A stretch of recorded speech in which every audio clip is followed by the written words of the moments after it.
Donc aujourd'hui, on va voir que quand les étoiles tombent, sa parole demeure. Donc on est toujours dans ce texte de Matthieu 24 où les disciples, souvenez-vous, il y a quelques semaines en arrière, regardent le temple et Jésus, lui, regarde déjà son jugement, le jugement du temple. Donc pour eux, ce bâtiment représente une stabilité, l'histoire et la présence de Dieu. Donc ce temple semblait indestructible. Pourtant, Jésus leur avait déclaré « Il ne restera ici pierre sur pierre qui ne soit renversée ».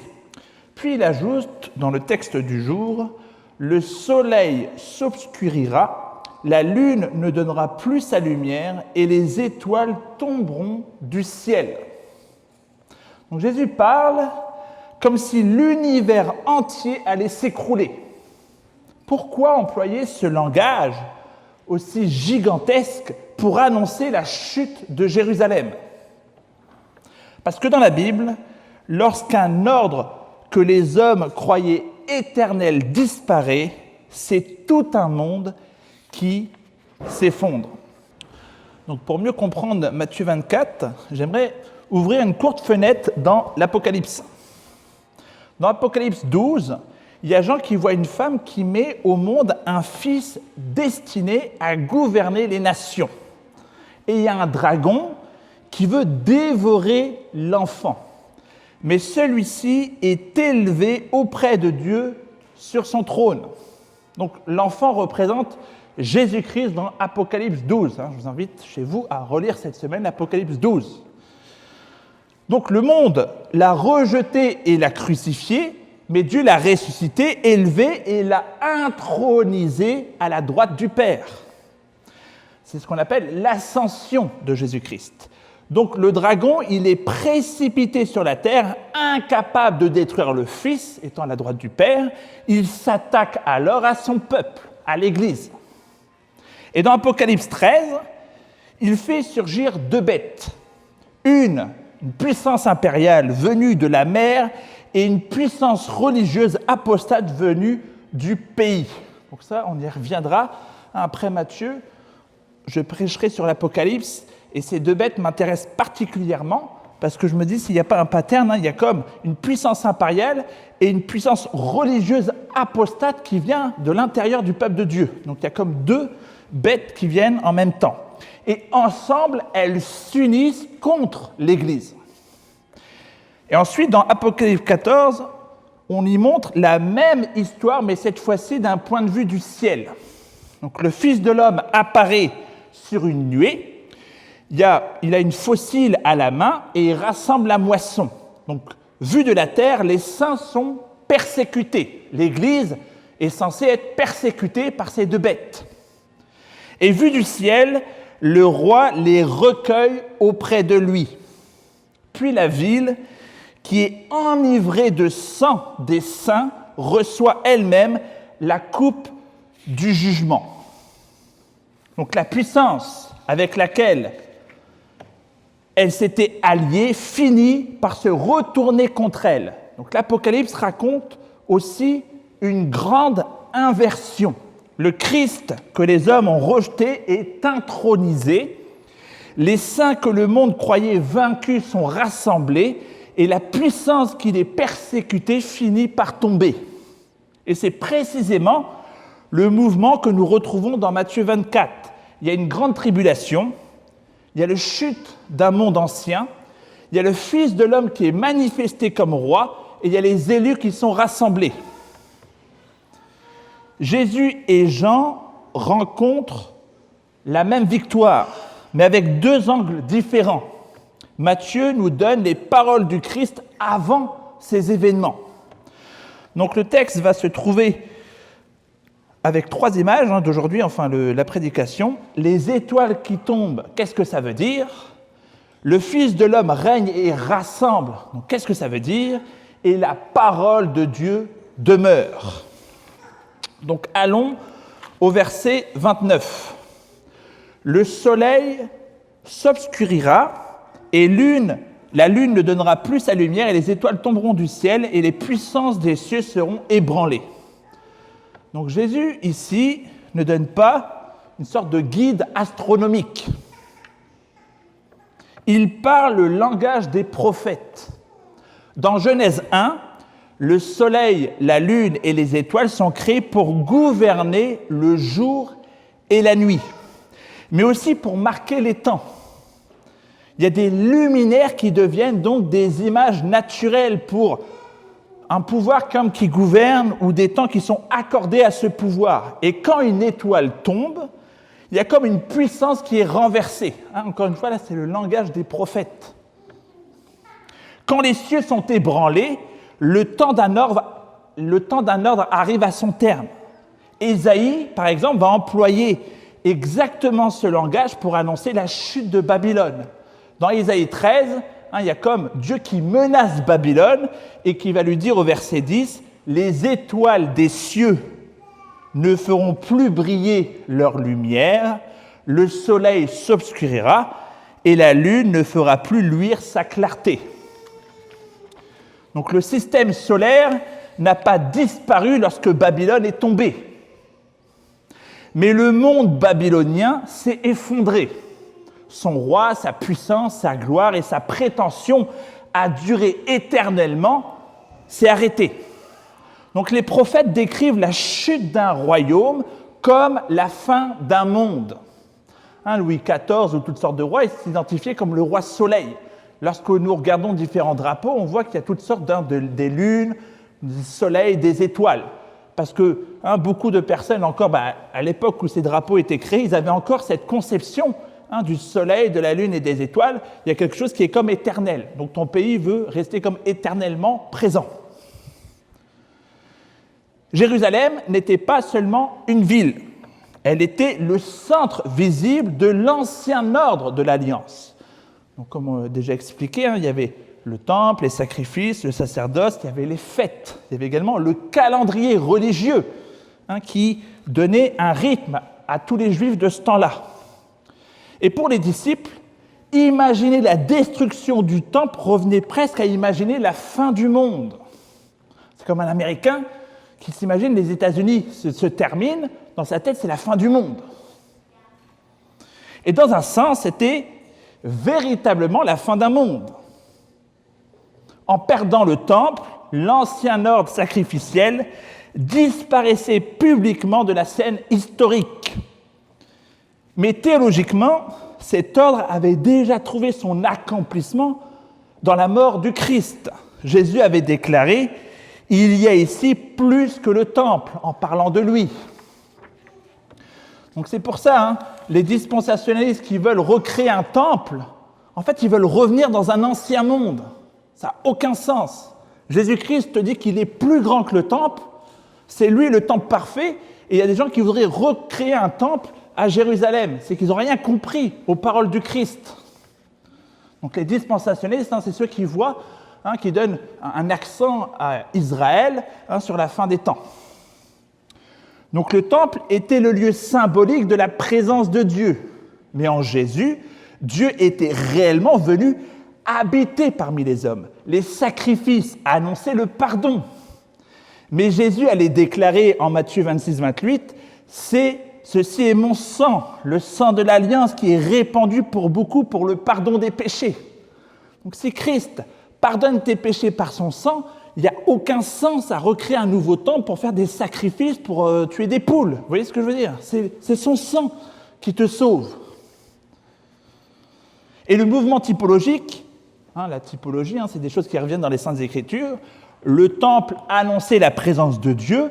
Jésus est Dieu présent parmi nous. Les sacrifices annonçaient l'expiation. Jésus offre le sacrifice parfait. Le temple de Pierre pouvait donc tomber parce que le véritable sanctuaire, il était venu à travers Jésus-Christ. Les ombres peuvent donc disparaître parce que la réalité était là. Souvent on dit que l'Ancien Testament, c'est l'ombre c'est comme Jésus-Christ qui est mis à l'ombre. Mais une fois qu'il y a Jésus-Christ qui arrive, c'est là où l'ombre, tu comprends finalement la silhouette, c'est comme une ombre, hein. Je ne sais pas, il y aurait comme une lumière, tu verrais mon ombre, ça c'est comme l'Ancien Testament, mais si tu vois la vraie personne, tu dis, ok, tu comprends les ombres, tu comprends les sacrifices, tu comprends le tabernacle, tu comprends tout ça parce qu'il y a Jésus-Christ qui t'a comme éclairé pleinement sur qu'est-ce que ça voulait dire. Et maintenant, tous ceux qui sont unis au Christ deviennent ensemble une maison spirituelle habitée par l'Esprit de Dieu. Donc, ce qu'il faut comprendre concrètement, les royaumes aiment se présenter comme éternels. Babylone se croyait éternelle, les Grecs se croyaient éternels, là où peut-être aujourd'hui les Américains se considèrent éternels, les Chinois se considèrent éternels. Vous voyez, on considère souvent un royaume comme quelque chose d'éternel. Babylone croyait durer, Rome croyait durer, Jérusalem croyait que son temple ne tomberait jamais. Et nos puissances modernes ne parlent jamais autrement. Les gouvernements, les grandes économies, les empires technologiques, les idéologies et les institutions culturelles peuvent sembler occuper tout le ciel. Aujourd'hui, le wokisme est quelque chose, ils ont l'impression que c'est éternel, mais dans 50 ans, c'est fini ces histoires, il y aura autre chose. Donc, ils nous paraissent lumineux, élevés, presque invincibles. Mais Jésus nous rappelle qu'aucune puissance terrestre ne possède sa propre lumière pour toujours, car chaque royaume a son jour, chaque empire a son heure, et chaque étoile peut tomber. Donc cela ne signifie pas que les chrétiens doivent mépriser les autorités ou se réjouir du chaos. Nous devons prier pour ceux qui gouvernent et rechercher le bien de notre société. Mais nous ne devons jamais confondre un royaume terrestre avec le royaume de Dieu. L'Église est toujours tentée de chercher sa sécurité auprès d'une étoile visible, un gouvernement favorable, un parti politique, une institution respectée ou une majorité culturelle ou une puissance financière. Nous pensons parfois, tant que cette puissance nous protège, l'Église ira bien. Mais que se passe-t-il lorsque cette étoile tombe? L'Église tombe-t-elle avec? Non. Parce que notre lumière ne vient pas de ces puissances. S'il y a des puissances en faveur de l'Église, tant mieux, mais ce n'est pas ça qui doit déterminer notre espérance. Parce que si cette étoile tombe, on le voit, des fois il y a des gens qui considèrent certaines personnes ou certains empires comme leur maître à penser, et quand celui-ci tombe, il y a comme lui qui tombe avec, parce que c'est devenu une idole. Paul dit aux croyants, « Vous brillez comme des flambeaux dans le monde portant la parole de vie. » Les étoiles des empires brillent par la puissance, le prestige ou la domination, mais l'Église brille en portant la parole de vie. Par la parole de cette vérité lorsque le mensonge domine. Aujourd'hui, on veut nous dire des mensonges sur les hommes, sur les femmes, sur les familles, etc. L'Église doit porter un flambeau et dire la vérité à notre génération. L'Église doit également rappeler le pardon quand des fois la société devient trop dure, mais également un courage lorsque la peur domine à travers les gouvernements. Par l'annonce de Jésus, lorsque tous les autres noms réclament notre loyauté. Notre loyauté est à Jésus-Christ. Donc l'Église n'est pas appelée à devenir une nouvelle Babylone. Elle est appelée à être un peuple différent dont la lumière vient de Jésus-Christ. Concrètement, lorsque l'actualité nous inquiète, avant de céder à la panique ou à la colère, demandons-nous quelle fidélité le Christ attend de moi dans cette situation. Que me dit sa parole dans ma lecture quotidienne?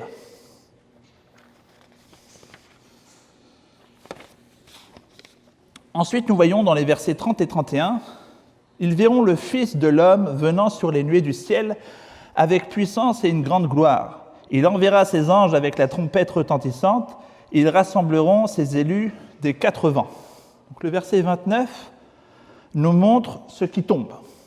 Et le verset 30 et 31 nous montre ce qui demeure. Pour comprendre l'expression « le Fils de l'homme venant sur les nuées », On doit également, comme je le fais souvent, revenir à Daniel. Daniel 7. Daniel voit 4 royaumes représentés par des bêtes. On avait vu ces 4 royaumes il y a 1 an ou 2. Donc il y avait l'Empire l'Empire babylonien, il y a les Mèdes et les Perses, il y a l'Empire grec et après il y a l'Empire romain. Donc Jésus-Christ, il arrive, en fait Daniel est en train d'indiquer au monde que le Messie doit arriver dans l'Empire romain. Donc c'est la 4e bête. Et pourquoi on y voit des bêtes? Parce que les empires veulent dévorer, ils veulent écraser, ils veulent dominer. Donc ils possèdent la puissance, mais ils ont perdu leur humanité. Une bête, c'est rarement positif. D'ailleurs, les 2 bêtes qui sortent là dans l'Apocalypse, dont je vous disais au départ, c'est des choses donc, qui ont perdu leur humanité.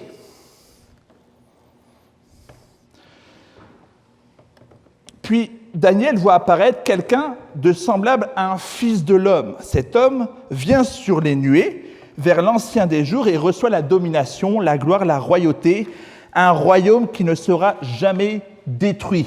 Donc remarquons bien qu'il y a un mouvement. Dans Daniel 7, le Fils de l'homme ne descend pas du ciel vers la terre. Il s'avance vers Dieu afin de recevoir le royaume. Donc c'est une scène d'ascension. Donc c'est les 40 jours après la Pâque. Il y a Christ qui monte. Daniel 7, ce n'est pas Christ qui descend, c'est Christ qui monte. Donc c'est l'intronisation de son couronnement.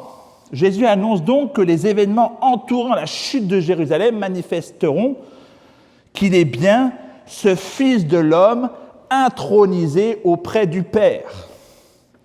Et cette vérité apparaît avec une force très forte lors du procès de Jésus-Christ.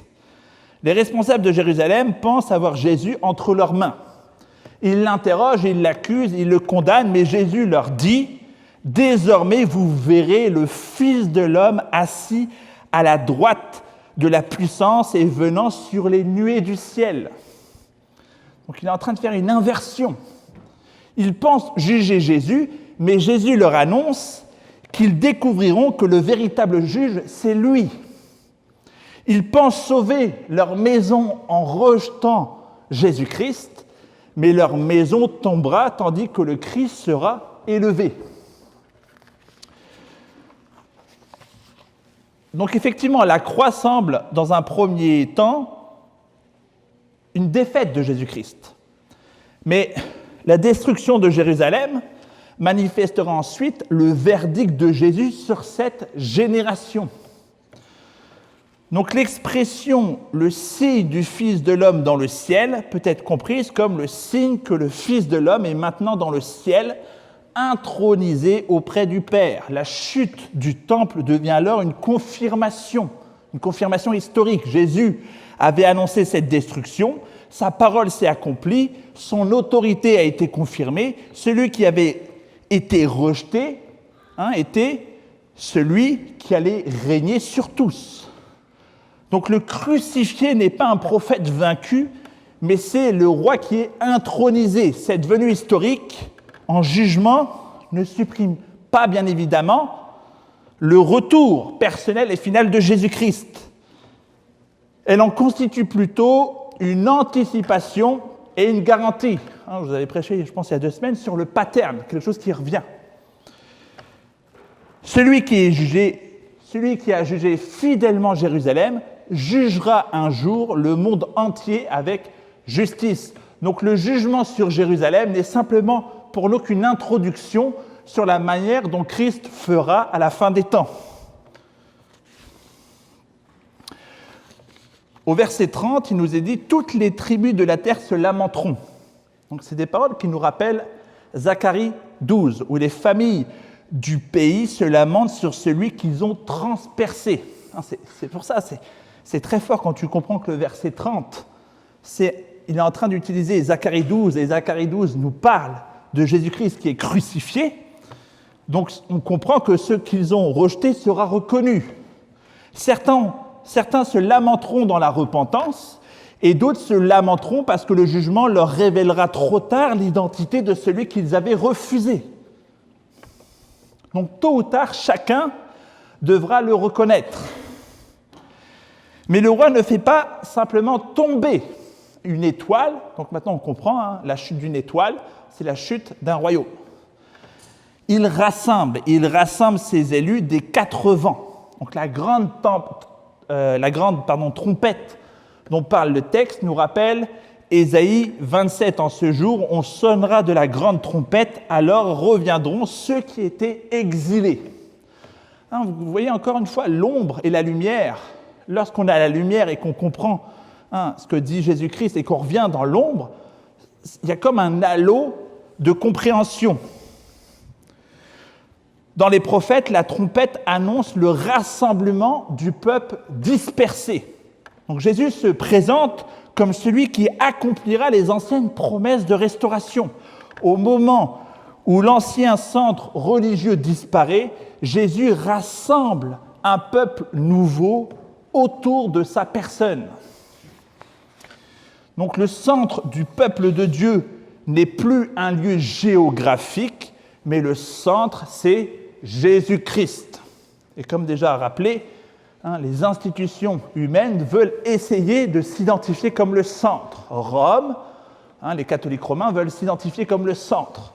Les orthodoxes orientaux veulent s'identifier comme le centre. Des fois, des dénominations protestantes veulent dire, en dehors de nous, il n'y aurait comme pas de salut. Mais non, c'est Jésus-Christ le centre, ce n'est pas ton institution. Donc nous retrouvons ici un mouvement qu'on observe également dans l'Exode. Dans le premier Exode, Dieu juge la puissance qui opprime. Il délivre son peuple et il rassemble les siens autour de sa présence. Dans Matthieu 24, Dieu juge un ordre devenu infidèle et le Messie rassemble ses élus des 4 vents.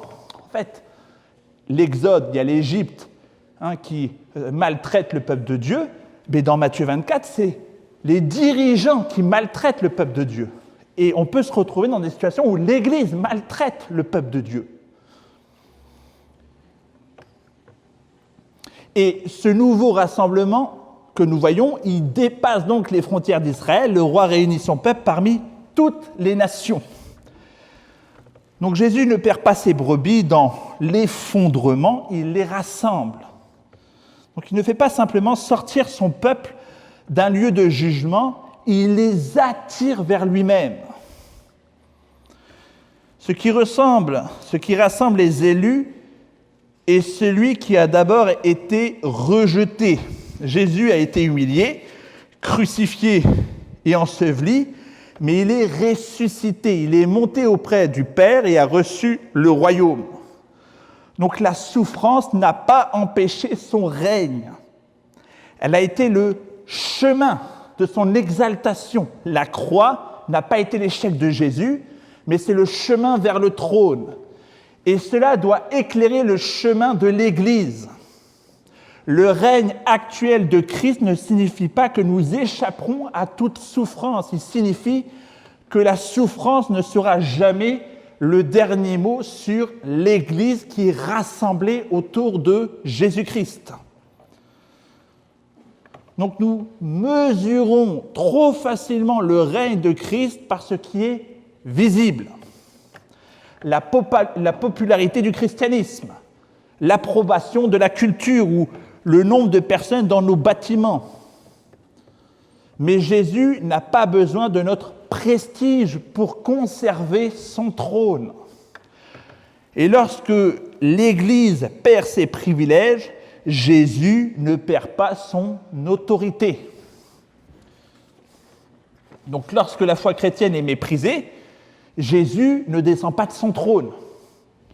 Lorsque des croyants souffrent, le roi continue de rassembler les siens.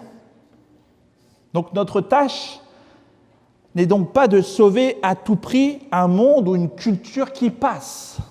Notre tâche est d'annoncer le roi qui demeure. Et cela devient très concret. Nous ne sommes pas appelés à rassembler des admirateurs autour d'une personnalité, d'un style ou d'une tribu ecclésiale. Nous sommes appelés à conduire les hommes et les femmes vers Jésus-Christ. Donc cette semaine, nous pouvons choisir une personne dans notre esprit, prier pour elle chaque jour, chercher une occasion naturelle de lui parler de Christ, de l'inviter, de témoigner de la grâce que nous avons reçue. Parce que le roi rassemble son peuple et il nous accorde l'honneur de participer à ce rassemblement par l'annonce de l'Évangile. Enfin, le troisième point, c'est versets 32 à 35. Il nous est dit « Instruisez-vous par une comparaison tirée du figuier. Quand vous verrez toutes ces choses, sachez qu'il est proche à la porte. » Donc le figuier nous amène à comprendre un discernement, mais ce n'est pas non plus une spéculation. Quand les branches du figuier deviennent tendres et que les feuilles apparaissent, on sait que l'été approche. Si on voit des bourgeons commencer, on sait qu'on est dans le printemps. Donc certains signes permettent de reconnaître l'arrivée d'une saison. Jésus ne donne pas à ses disciples une calculatrice prophétique. Il ne nous invite pas non plus à transformer chaque événement politique dans un code secret que personne ne connaît à part le super prophète. Il leur demande d'observer ce qu'il vient de leur annoncer. Lorsqu'ils verront ces événements se produire, ils sauront que le jugement approche. Donc le figuier enseigne le discernement. Mais attention aux spéculations. Jésus ajoute également « Cette génération ne passera pas que tout cela n'arrive ». Donc dans Matthieu, cette génération désigne naturellement les contemporains de Jésus-Christ. Il venait d'ailleurs d'employer la même expression. Dans Matthieu 23, 36, il disait « Tout cela retombera sur cette génération ». Donc Jésus annonçait quelque chose qui paraîtrait impensable avant la disparition de cette génération. Le temple sera détruit. Et sa parole s'est accomplie. Le temple qui semblait indestructible, il est tombé. Donc, ceux qui veulent essayer d'utiliser ce passage de Matthieu 23 ou de Matthieu 24 pour la fin, toutes sortes de trucs de spéculation sur la fin des temps, la calculette secrète, je ne sais pas quoi, mais non, parce que le texte nous parle de cette génération. Si une parole nous dit « cette génération va connaître un jugement », il n'est pas en train de nous dire une génération future. Il est en train de parler de cette génération du temps de Jésus-Christ. Et la chute du temple en 70 touche cette génération. Après oui, comme je vous ai expliqué, on peut voir un pattern, quelque chose qui revient à peu près dans les mêmes choses, mais la prophétie concerne principalement le temps des contemporains de Jésus-Christ. Donc ça casse. Quand des gens vous parlent de trucs, la fin des temps, vous voyez, tout le monde panique qui vont utiliser ces passages-là, et il y a des réflexes en disant « mais attends, ce texte parle principalement du jugement sur Jérusalem ». Donc, le sommet du passage, Jésus conclut « Le ciel et la terre passeront, mais mes paroles ne passeront pas ». Donc ça, c'est le sommet du texte.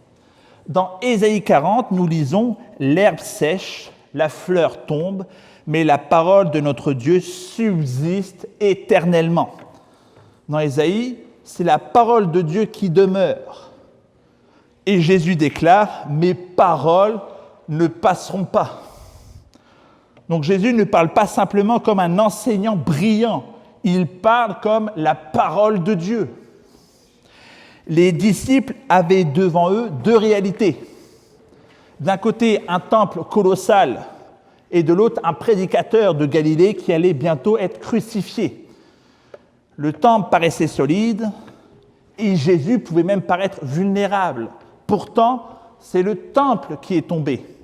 Et les paroles de Jésus sont encore proclamées aujourd'hui. Donc l'histoire a montré lequel des deux était véritablement indestructible.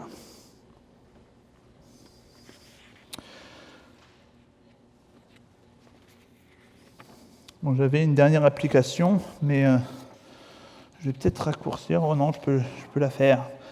Donc, effectivement, nous organisons souvent notre paix autour des choses qui passent. Notre santé va passer. Notre travail, on peut changer de travail. Notre argent, notre réputation, nos projets. ou notre sentiment de contrôle. Donc ces choses ne sont pas nécessairement mauvaises, mais elles ne peuvent porter le poids de notre espérance. Lorsque l'une de nos sécurités s'effondre, nous demandons naturellement « qu'est-ce que je suis en train de perdre ?» Mais Matthieu 24 nous apprend à poser une autre question. Quelle parole du Christ demeure vraie au milieu de cette perte? Quand l'avenir devient incertain, Jésus dit « ne vous inquiétez pas du lendemain ». Ça, c'est la parole de Dieu. Quand la culpabilité nous accable, Jésus dit « venez à moi, vous tous qui êtes fatigués et chargés ». Donc, il ne faut pas écouter ton sentiment, il faut écouter la parole de Dieu. Quand nous nous sentons seuls dans notre mission, dans nos inspirations, Jésus dit « je suis avec vous tous les jours ». Quand nous sommes blessés, Jésus nous appelle encore à pardonner. Donc la foi n'est pas simplement croire que les paroles de Jésus sont vraies en général. La foi consiste à choisir une parole de Christ, à nous appuyer sur elle et à lui obéir quand tout tremble. Donc cette semaine, on peut identifier une sécurité qui nous inquiète, puis choisir une parole précise de Jésus-Christ qui est la parole de Dieu, cette parole qui demeure et qui répond à notre crainte. Si vous avez identifié en vous votre plus grande crainte du moment, vous l'écrivez, vous pouvez prier, vous pouvez obéir à la parole de Dieu qui contredit cette inquiétude que vous avez dans votre âme. Et ce qui paraissait solide passera. Parce que le texte nous dit que la parole de Dieu demeure.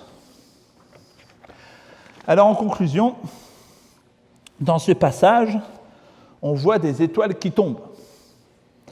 Mais le roi reste assis. Il y a un temple qui disparaît, mais Jésus, lui, continue de rassembler son peuple. Il y a une génération qui passe, mais les paroles du Christ restent debout. Donc peut-être que notre monde ne va pas s'effondrer comme Jérusalem en l'an 70, mais chacun connaît ses propres tremblements de terre dans sa vie. Une sécurité qui disparaît, comme je l'ai expliqué, un projet qui échoue, une relation qui se brise, une époque familière qui s'achève. Lorsque cela arrive, ne concluons pas trop vite que le Seigneur nous a abandonnés. Le Christ n'est pas absent lorsque les puissances tremblent. Il est le Fils de l'homme intronisé.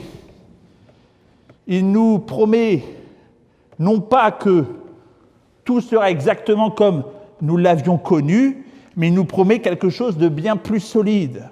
Le ciel et la terre passeront, mais mes paroles ne passeront pas. Donc, tenons donc